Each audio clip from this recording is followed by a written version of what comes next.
모듈 교재 직업 상담 초기 면담부터 강의를 합니다.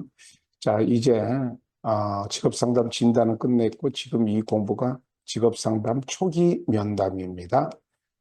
표지를 한번 보실까요?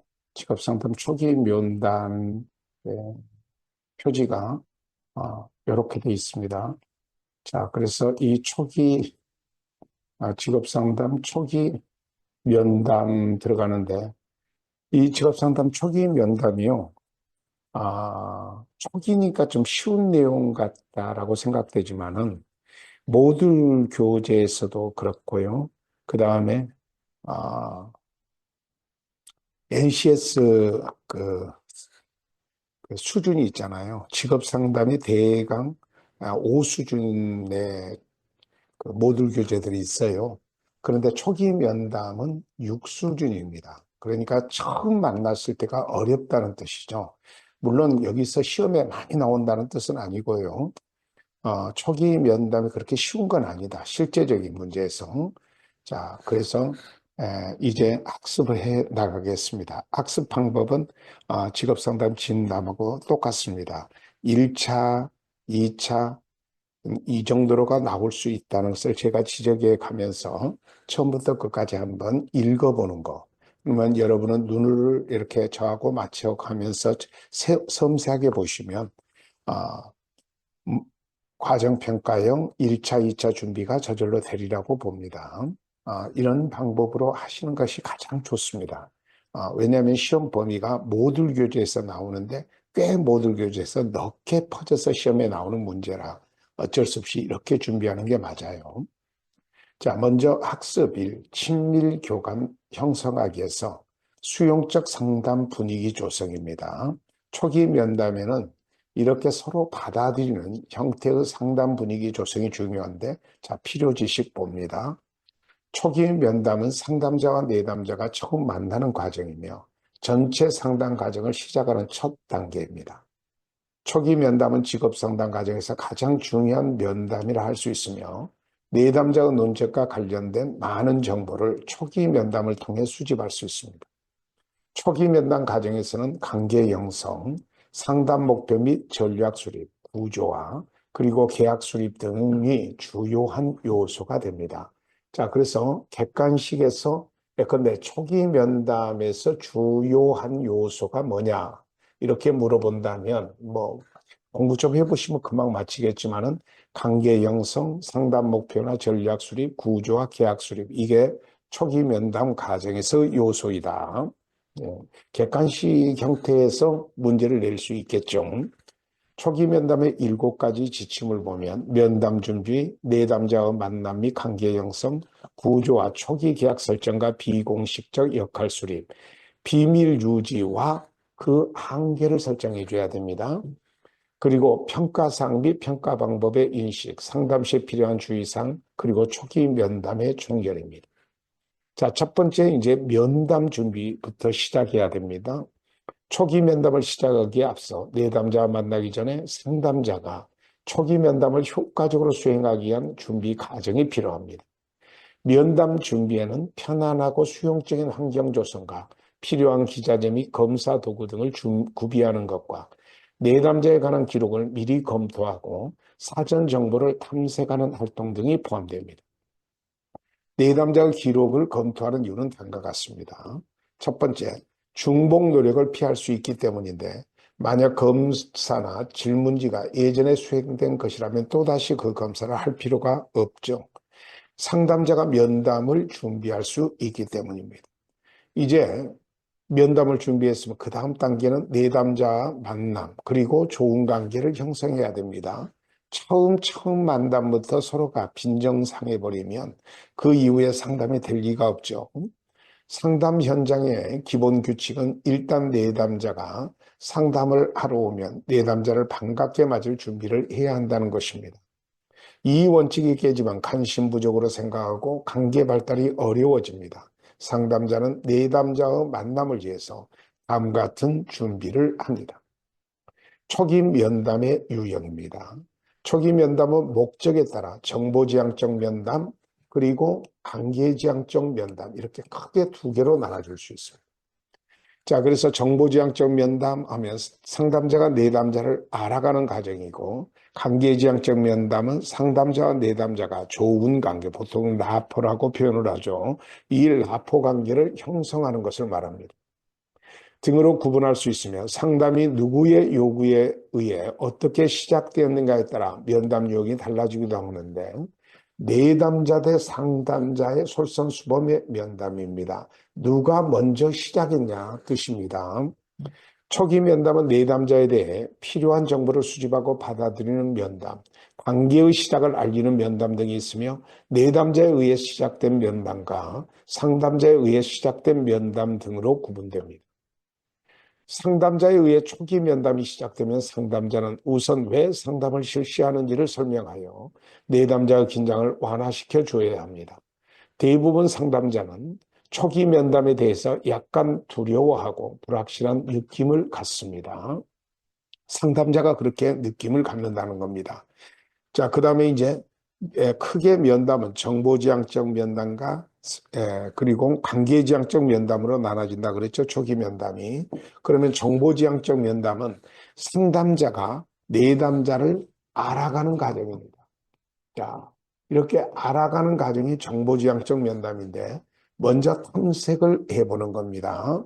자, 탐색을 할 때도 질문을 해야 돼요. 그래서 탐색의 보기는 누가 무엇을 어디서 어떻게로 시작된 질문의 형태로 탐색하는 겁니다. 이러한 질문은 한두 마디 단어 이상의 응답을 요구합니다. 예를 들어 일자리를 구하기 위해서 당신은 어떤 계획을 가지고 있습니까? 와 같은 질문이 좋습니다. 대부분 질문은 자, 왜라는 단어가 없이 그러면 이제 객관식에 맨날 나오는 것이 왜라는 단어의 질문을 해야 한다는 식으로 나오면 그 문장이 틀린 문장입니다. 왜라는 단어 없이 시작되는데 왜라는 단어는 내담자를 방어적인 위치에 두기 때문에 피하는 것이 좋습니다. 자, 질문은 폐쇄형 질문과 개방형 질문으로 나누어지는데 될 수 있는 한 개방형 질문이어야죠. 폐쇄형 질문은 피하는 게 좋습니다. 그러나 어쩔 수 없을 때는 폐쇄형 질문을 할 수밖에 없는 경우도 있겠죠. 폐쇄형 질문은 예, 아니요와 같은 특정하고 제한된 응답을 요구하는 것입니다. 이러한 폐쇄형 질문은 짧은 시간에 상당한 양의 정보를 추출하는 데는 아주 효과적입니다. 그러나 도움이 될 수 있을 만큼 정교화된 것은 아닙니다. 그래서 될 수 있으면 질문은 개방형 질문으로 하라는 겁니다. 자, 폐쇄적인 질문과 대조적으로 통상적으로 무엇을 어떻게 등과 같은 단어로 시작되는 개방형 질문이 있습니다. 이러한 질문은 내담자가 말할 수 있는 응답 시간이 충분하게 주어야 합니다. 폐쇄형 질문과 개방형 질문은 내담자가 말을 하도록 용기를 돋우는 데 차이가 있는데 말을 하도록 용기를 돋는 질문의 형태가 개방형 질문이 된다는 뜻입니다. 자, 이렇게 정보지향적 면담과 더불어서 좋은 관계를 형성하는 관계지향적 면담을 해야 됩니다. 그래서 관계지향적 면담에서는 재진술, 자, 대표적인 관계지향적 면담하면 재진술과 감정의 반영입니다. 자, 정보지향적 면담에서는 뭐였죠? 정보지향적 면담에서는 탐색하기, 개방형 질문, 폐쇄형 질문을 한다고 그랬어요. 그러면 관계지향적 면담은 이것과 대비해서 재진술 그리고 감정의 반영 등이 주로 이용됩니다. 자, 객관식, 주관식 다 나올 수 있어요. 단답형으로도 다 준비를 해 놓으셔야 합니다. 관계지향적 면담을 대표하는 것 두 가지만 써봐라. 재진술과 감정의 반영. 정보지향적 면담을 대표하는 것 두 개만 써봐라. 그러면 자, 탐색하기, 개방형 질문, 폐쇄형 질문 이렇게 쓰시면 됩니다. 먼저 재진술은 내담자에 대한 단순한 반사적 반응으로 내담자에게 상담자가 적극적으로 듣고 있음을 알게 해줍니다. 상대적으로 스스로 알게 하는 것은 유효하지 않으며 비효과적입니다. 한편 감정의 반영은 언어적, 비언어적 표현임을 제외하고 재진술과 유사합니다. 보통 감정의 반영은 여러 수준에서 이루어지며 다른 것 이상의 공감을 전달하는데 잘 구별이 안 되시죠?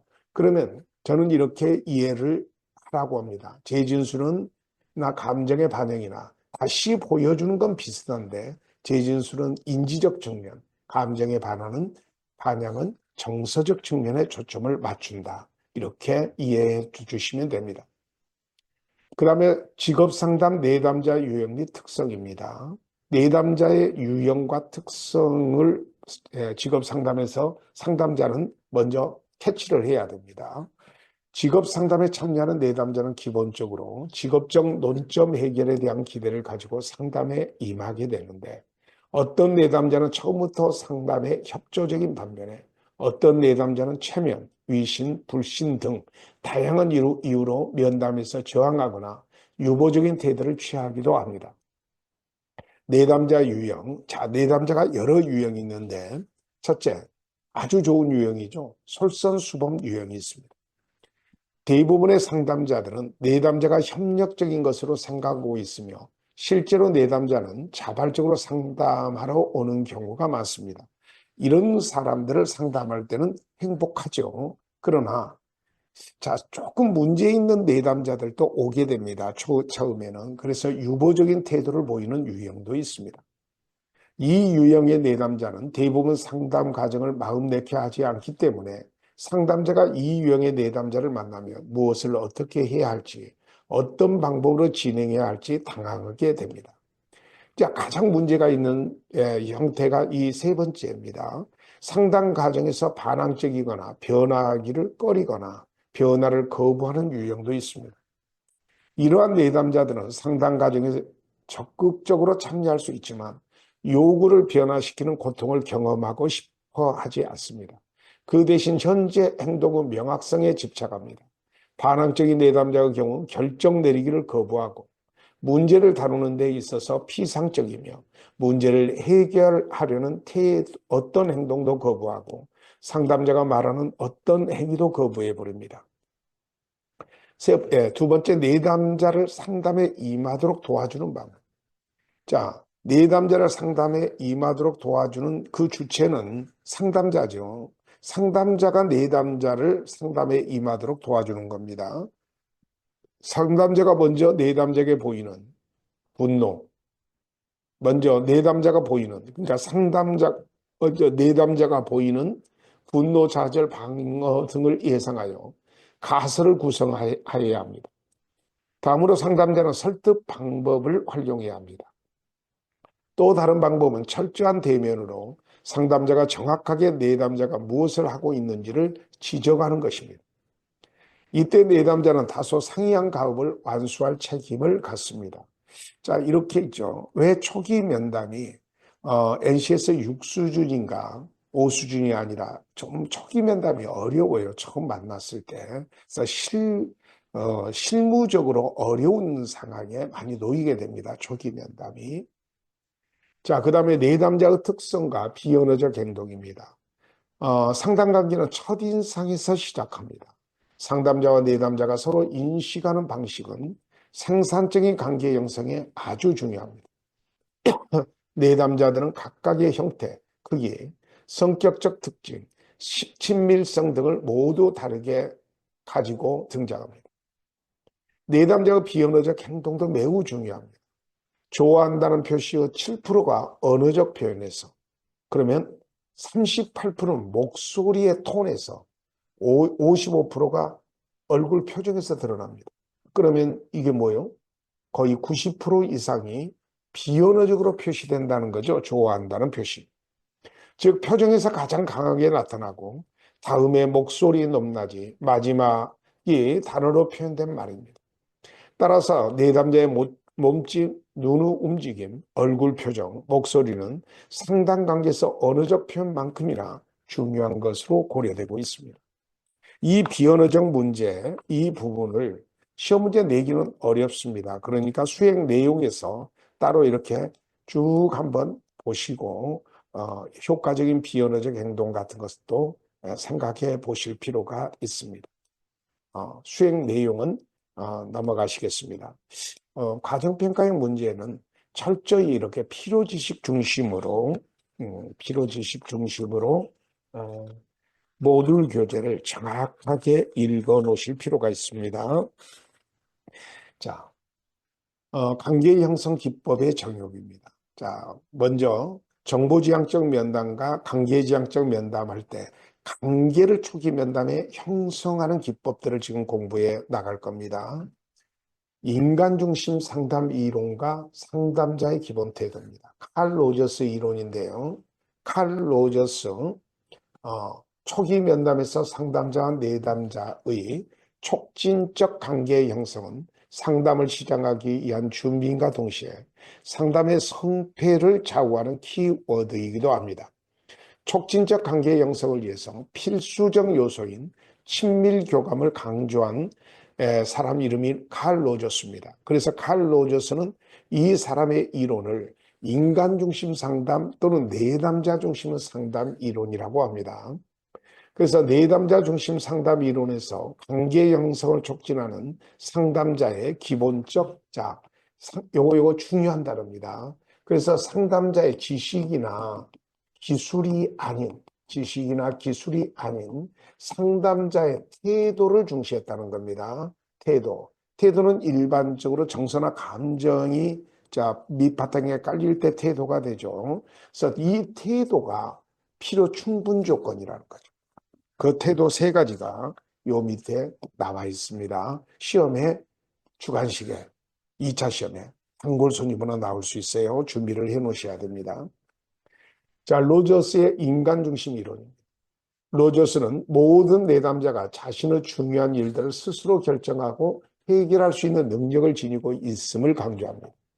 상담자는 내담자들이 긴장이나 정서적 불안을 발산하고 자기 자신의 문제에 대한 해결 능력을 되찾아 인간적인 성숙을 기할 수 있도록 돕고 적극적으로 성장할 수 있도록 허용적 분위기를 만드는 데 주려고 합니다. 제가 요약해서 보면 모든 인간은 성장 잠재력이 있고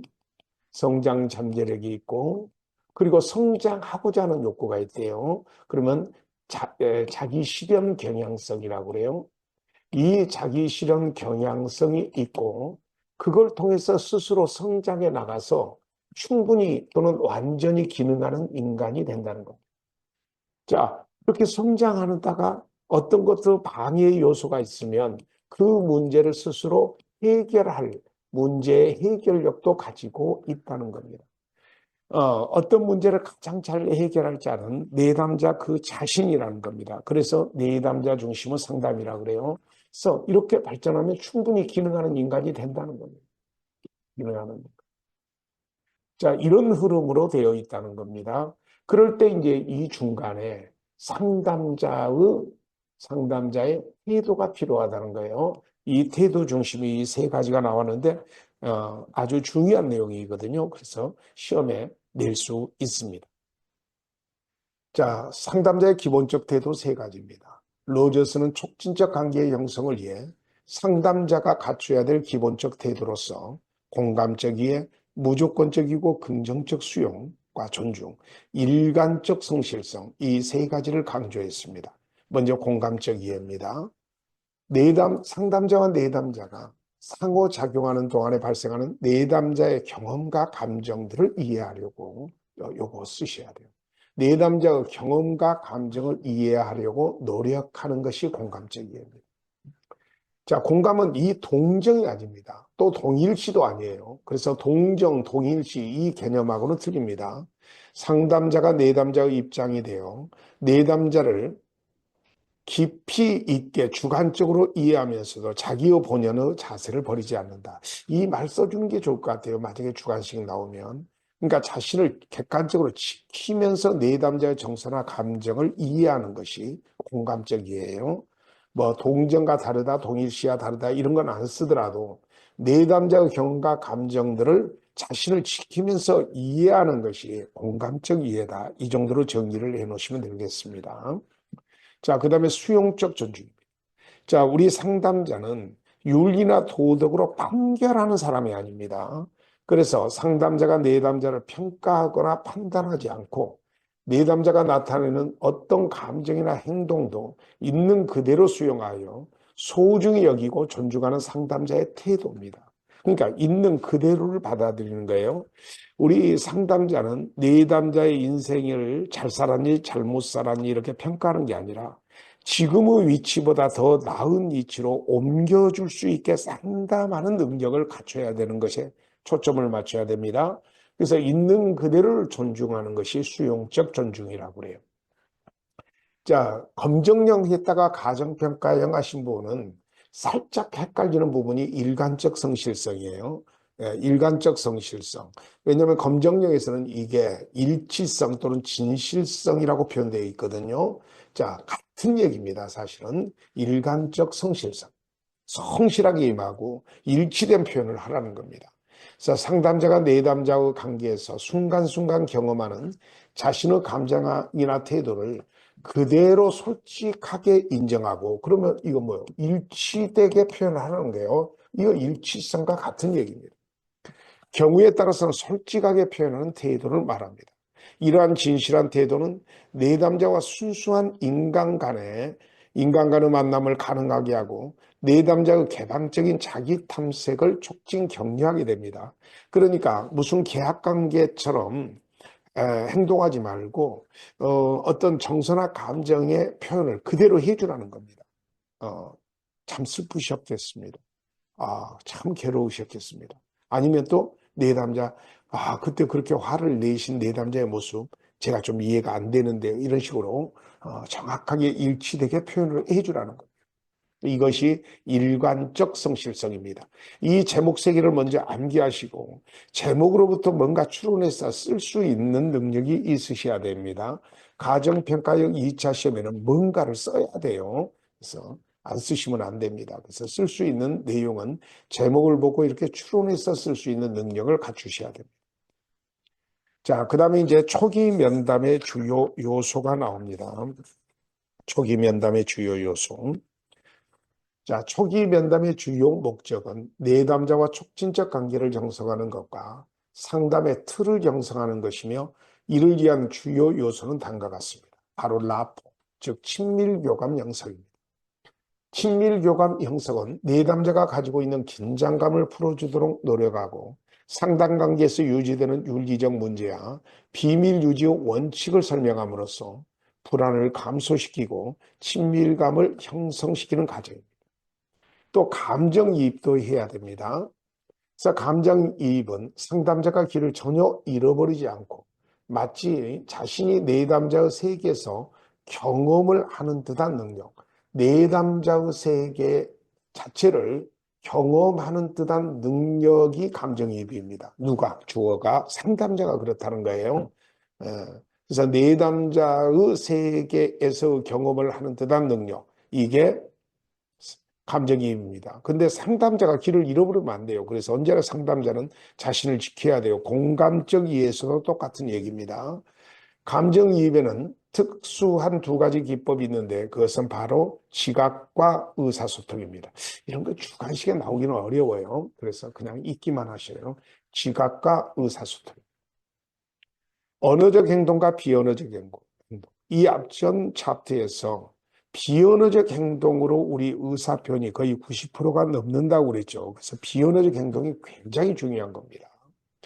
그래서 언어적 행동은 내담자에게 중요한 것이 무엇인가를 논의하거나 이해시키려는 열망을 보여주는 의사소통을 포함합니다. 해명, 재진술, 종합적인 느낌 등을 포함한 이러한 행동은 상담자가 내담자 개인에게 초점을 맞추고 있음을 의미합니다. 자, 비언어적 행동의 의미인데, 자, 긍정적인 비언어적 행동만 여기에 써져 있습니다. 그래서 혹시 상담자와 내담자가 처음 만났을 때 좋은 의미 또는 긍정적 의미의 자, 비언어적 행동 한 세 개만 적어봐라. 검정력에서도 냈었거든요. 자, 뒤엔 내용은 안 읽어봐도 돼요. 적절한 미소, 몸짓, 기울임, 그리고 아이 컨택, 눈맞춤, 그리고 끄떡임, 이런 것들이 상담자와 내담자가 초기 면담에서 긍정적 관계를 형성할 수 있는 대표적인 비언어적 행동인데요. 암기 안 하셔도 되겠죠. 왜냐하면 우리들의 삶이 이런 것들과 결합되어 살고 있기 때문에 한번 읽으시면 대강 쓰실 수 있을 겁니다. 자, 도움이 되는 면담 행동에서 언어적 행동은 자, 이해 가능한 언어, 내담자 진술을 되돌아보고 명백히 하고 적절한 해석, 근본적인 언어적 강화 뭐 이렇게 됐고 호칭 같은 거. 비언어적 행동은 톤도, 아이 컨택도, 끄덕이고 미소, 자 그리고 가끔 있죠. 이렇게 기울이거나 살짝 접촉할 수도 있습니다. 안 읽어봐도 대강 맞히실 수 있을 것 같아요. 이쪽은.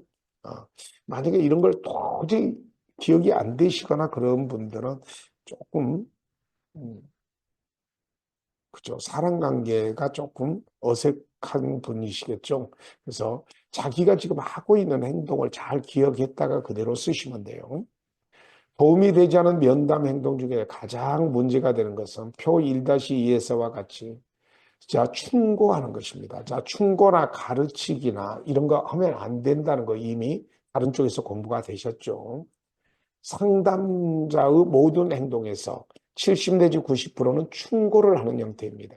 필요에 따른 충고는 항상 부적합한 것만은 아닌데 위급한 상황에서 내담자의 안전과 직접적인 복지를 위하여 충고를 함으로써 직접적인 행동을 가져올 수는 있습니다. 타 이름 등은 충고를 주는 형태가 실제로 이장되는 건데요. 자, 여러분 여기서 어지럽게 써져 있지만은요. 일반적으로 상담자는 내담자한테 충고나 가르치기나 아니면 과도한 질문이나 왜라는 질문을 계속 쓰거나 이런 건 안 하는 게 좋습니다. 자, 그래서 도움이 되지 않는 면담 행동이 있죠.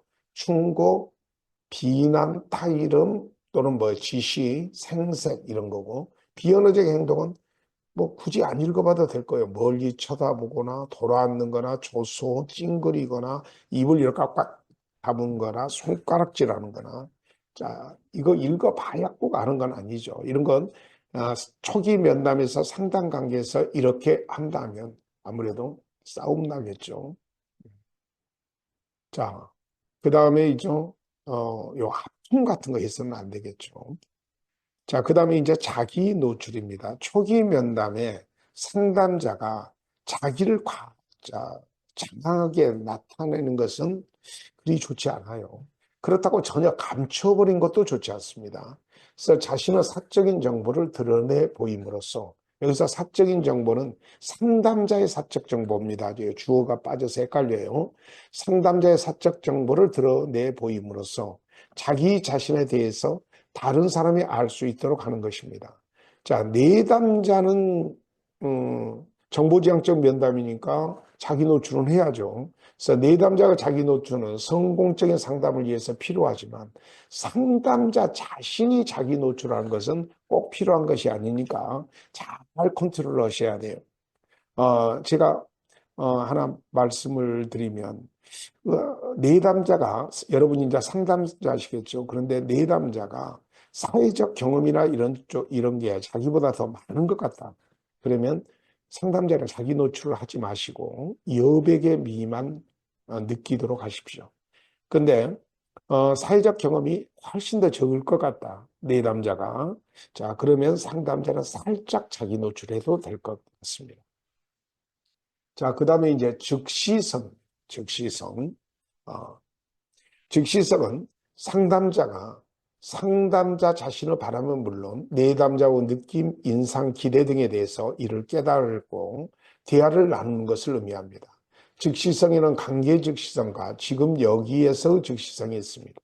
관계 즉시성이란 상담자, 내담자 관계의 질에 대해서 그것이 긴장되어 있는지 것인지 지루한 것인지 혹은 생산적인 것인지에 대해서 내담자와 이야기를 나누는 상담자의 능력인데 즉시성이요. 여러분 예능 프로에서 말하는 애드립 정도 생각하시면 됩니다. 상담하러 오셨는데 날씨가 그날 추워요. 그러면 추우신데 날씨가 지금 갑자기 추워졌죠. 이렇게 그때그때 상황에 따라서 대화를 만들어내는 것을 즉시성이라고 합니다. 이럴 때 즉시성이 유용한 경우는 뭐냐? 이 4번 하나만 읽으시면 되겠습니다. 상담자와 내담자 간에 상당한 정도의 사회적 거리를 느낄 때, 자, 뭐, 날씨 문제라든지 아니면 머리 색깔을 좀 바꾸셨다면, 아우, 염색이 잘 됐네요. 이런 식으로 해서 즉시적인 그때의 상황으로 상담을 이끌어가는 것이 즉시성입니다. 상당한 정도의 사회적 거리를 느낄 때 즉시성이 적절히 사용하면 좋습니다.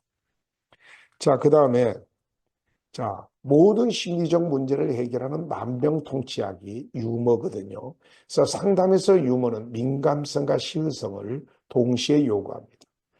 유머를 통해 내담자의 저항을 우회할 수 있고 긴장을 없앨 수 있을 뿐만 아니라 내담자의 심리적 고통에서 벗어나도록 도울 수도 있으며 상황을 보다 분명하게 지각할 수도 있습니다. 자, 그리고 맞닥뜨리는 것이 직면이거든요.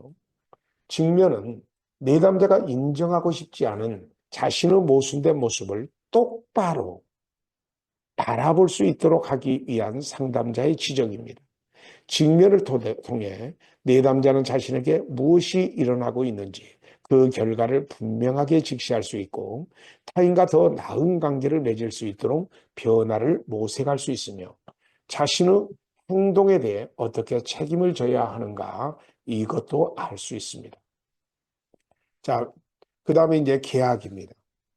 계약은 목표 달성에 포함된 과정과 최종 결과에 초점을 두고 이루어지는 상담자와 내담자 간의 약속을 계약이라고 합니다. 그 다음에 이런 걸 연습해 보는 것을 리허설이라고 합니다. 일단 계약이 설정되면 상담자는 리허설을 통하여 내담자에게 선정된 행동을 연습하거나, 원래 연습을 리허설이라 하죠. 실천하도록 함으로써 내담자가 계약을 실행하는 기회를 최대화하도록 도울 수 있습니다. 내담자가 리허설을 하는 데는 두 종류가 있는데 하나는 명시적 리허설 또는 또 하나 다른 하나는 암시적인 리허설이 있습니다. 그래서 리허설의 종류가 명시적인 것과 암시적인 것이 있다. 자, 여기까지 해서 이번 강의를 끝냅니다. 자, 다음 시간 기대하십시오. 끝내겠습니다.